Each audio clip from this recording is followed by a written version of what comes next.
Good morning! Today guys ay i-share ko sa inyo kung paano gumawa ng homemade potato chips. So ayan guys ang aking homemade na potato chips.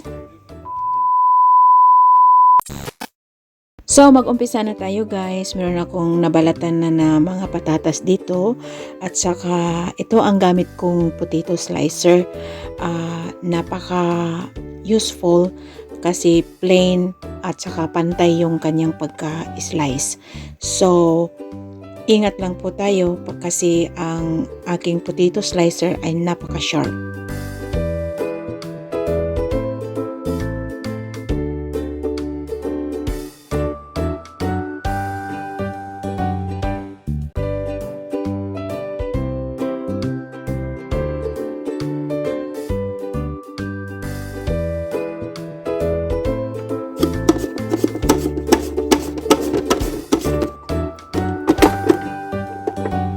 So, ito na po yung aking na-sliced na potato. So, tingnan nyo, napaka-uniform, di ba?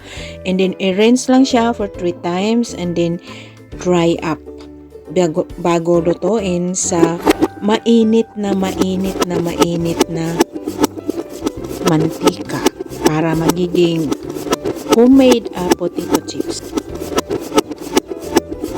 So, ayan na guys. Nag-umpisa na ako magluto ng aking homemade potato chips.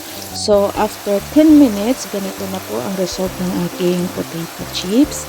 So, lutuin lang natin ulit ng 10 minutes. So, total ng pagluto ay about 20 minutes. So, ayan na guys ang aking homemade potato chips. Napaka-crispy. Lagyan lang siya ng kaunting asin at potato chips na. So, ayan guys, sana po ay nabigyan ko kayo ng kaunting tips kung paano gumawa ng homemade potato chips.